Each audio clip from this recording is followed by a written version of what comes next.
Okay, I'm going to set you up with kind of the first layout of this site. So we're working on the lolcats design for Bootstrap. So what we're going to do is we're going to do this first index page, and hopefully that'll get you started. Maybe we'll do one more if we have time. But what I've got here is, the nav. I'm going to leave out this search box for now. I've got a header here. I've got a slideshow here. I've got some articles, 3 articles across, and then I've got the footer. So we're going to go ahead and just lay this out in Bootstrap. So really the first thing I got to do is go and get the Bootstrap code to embed in my site. So I'm going to go out to my browser and I'm going to go to get Bootstrap. So I'm going to copy all of this. You don't have to really for just working on the style sheet. You really just need this first one, but it doesn't hurt anything to grab them all. So I'm going to copy that, and then I'm going to hop back into my index.html, and I'm going to paste that code. So this is the JavaScript code, of course, and then this is the style sheet for the original theme. This is for theming, and then this is for the CSS. And so really the CSS is all you need for the most part. So that's great. I've got my CSS here, but I also need a CSS file for myself, and so that I'm going to modify to kind of override. So I'm going to create a new style sheet here. I'm just going to create a new doc and create that, and then I'm going to save it, and I'm going to put that in my CST251 folder, projects, my lolcats bootstrap. So I could make I am going to make a folder here, and I'm going to call it CSS, and I'm going to save. Whoops, I just saved that as the wrong name, so let's save it as style. I'll go back and delete that later. So I'm set. So the next thing I'm going to do is, what I like to do is, well, of course I got a link to it, so let's link to it. And I am just going to steal this code right here for the link.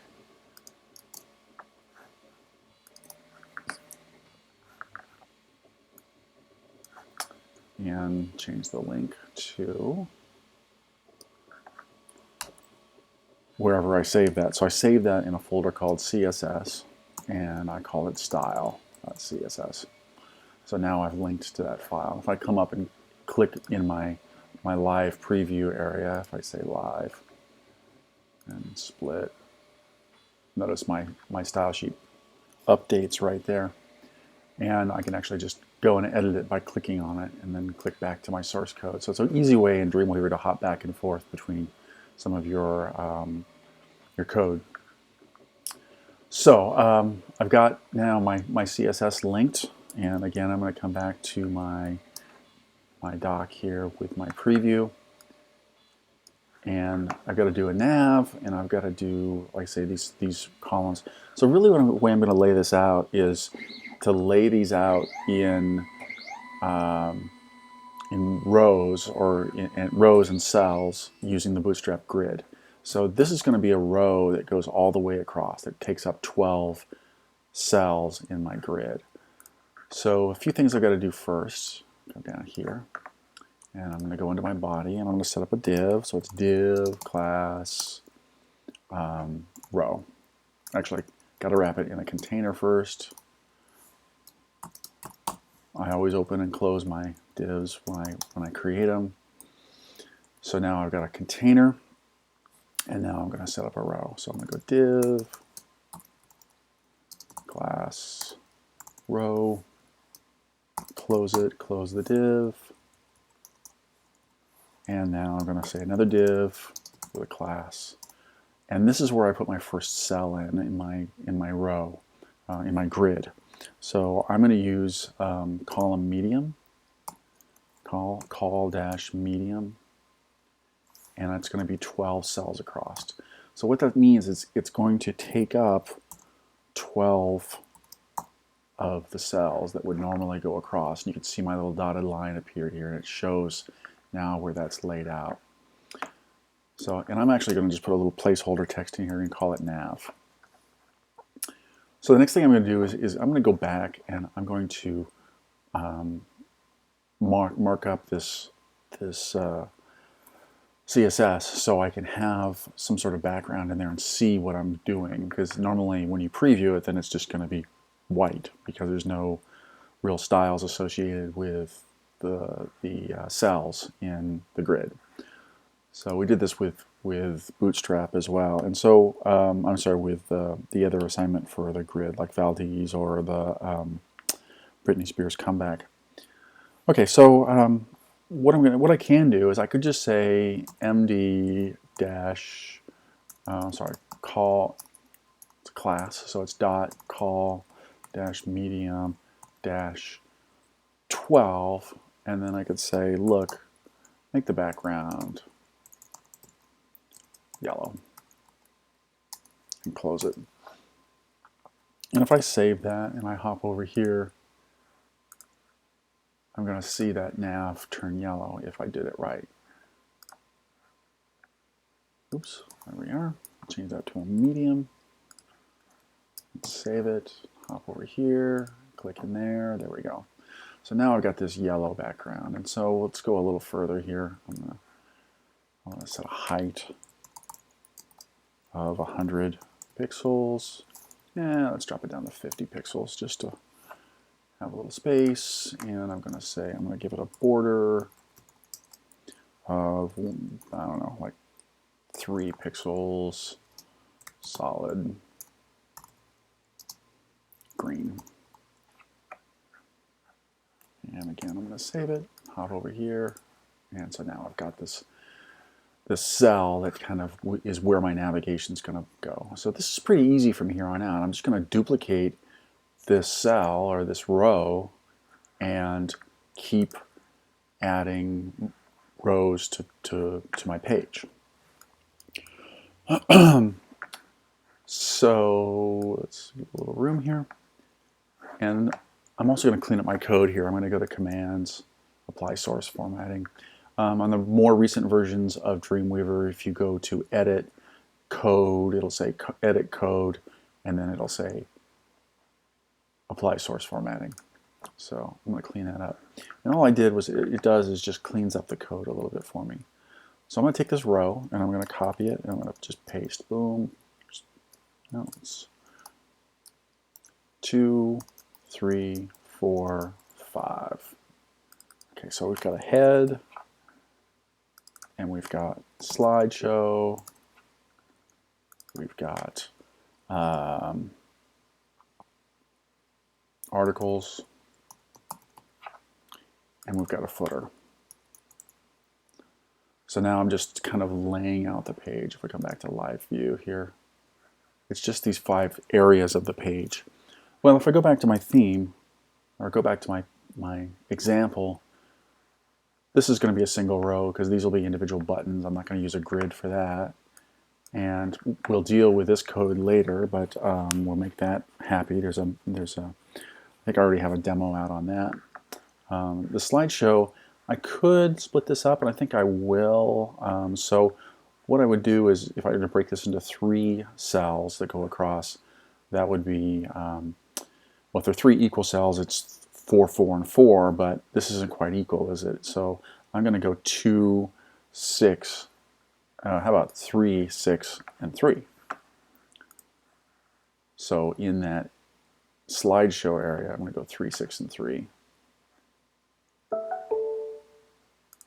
And if I split the code, and it's time for office hours, let's get rid of that. So here's the slideshow. So what I'm going to do is just, instead of having a 12, I'm going to have a 3. And I'm going to say slideshow left. Now remember, these are columns, so I don't need to duplicate the rows. I just need to duplicate the column. So a 3 and a 3, that's 6, and so that would mean that this is 6. And here's my 3, my 6, and my 3.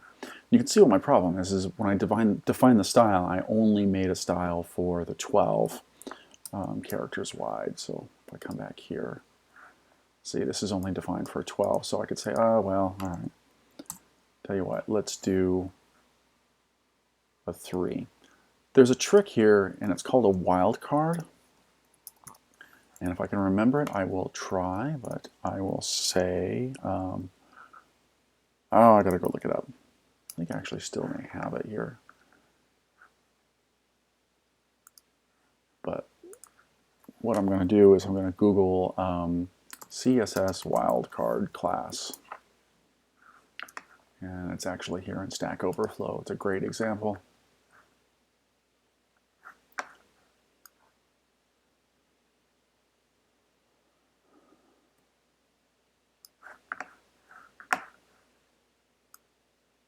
And here's the answer. So 748 people said this is useful.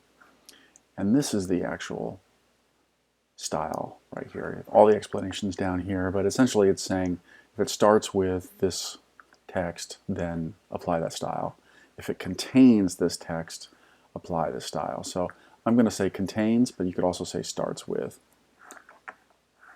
So both of these are useful for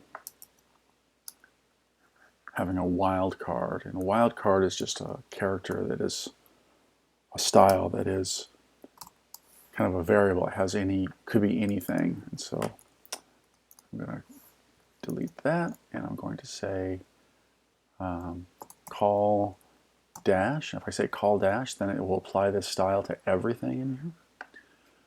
And I think I'm going to leave it there. So any column now will have this style assigned to it. All right, so here we go. Go back to full screen. So now I have my 3 cells here. Well, I'm going to do the same thing with articles now, but those are 3 equal cells. So I'm going to come back to the equal cells here. And actually, I'm just going to change this to article 1. And I'm going to change this to, I'm going to do 3 4s, which would be, I have to total 12. So it equals 4 times 3 is 12, right? So I'm going to copy that and paste it. And I'm going to go 2, and I'm going to go 3. So now here's where my articles will live. And then my footer I'm going to leave alone because I have a style here associated with this. Even though I have 4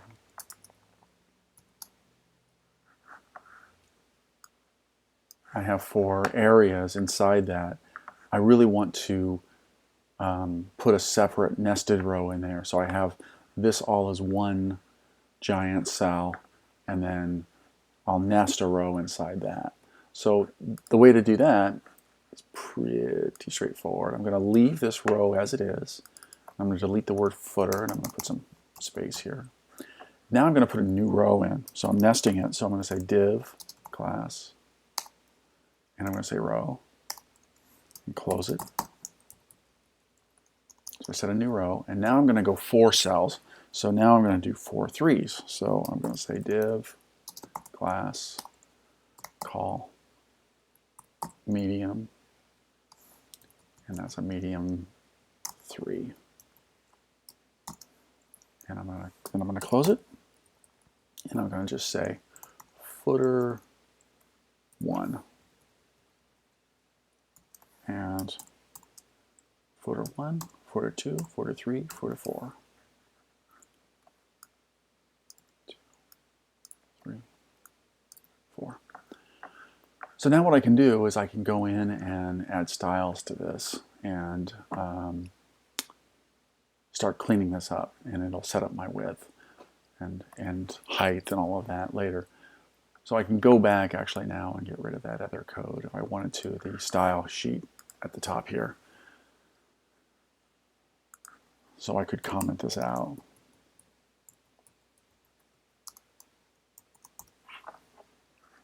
And go back here, and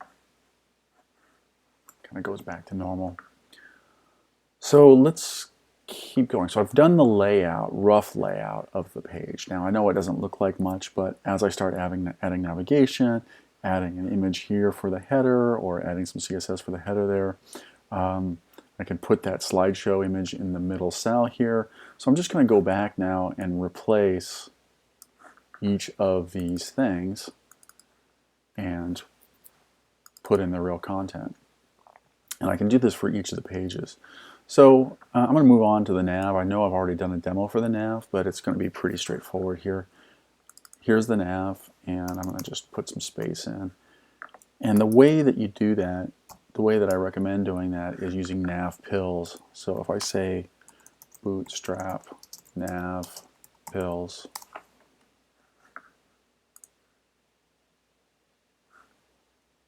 I can scroll down here and I can say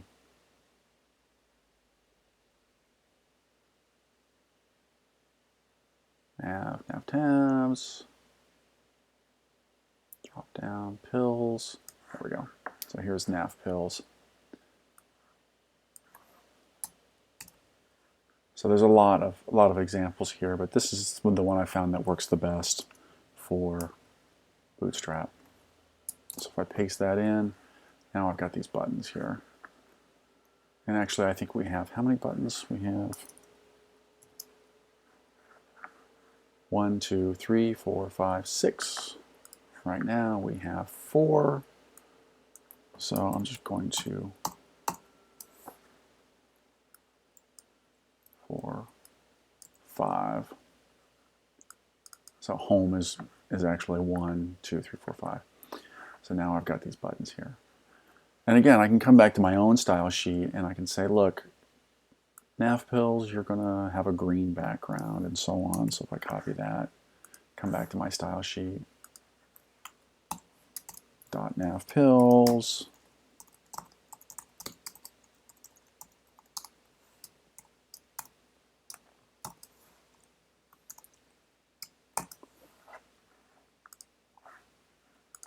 and there's my green. And actually it's not actually nav pills because this is the UL. I actually want to do the LI inside that. So I'm actually going to come back and say, no, it's not the nav pills, it's nav pills space LI, which means it's a list item that's contained inside the nav pills class. We come back here and now we have buttons. So there's a long ways to go. It's the wrong green, but you can see that I've affected the style for that. The last thing I'm going to show you really quickly, and I show you this on the menus as well, I'm going to change this text to white. And I can do that by actually writing a new style that says, get rid of that, that says if it's in the nav pills class and it's a list item and it's an anchor tag, make the color white. So I'm actually adjusting, there it is. So I've adjusted the style for the anchor tag, but only when it's inside a nav pills list item. All right, well I hope this helps, and I know it's a little, it's a whole lot to chew off, to bite off, but if you kind of approach it systematically, set your structure up, and then keep building from there, you'll be in good shape. All right, good luck.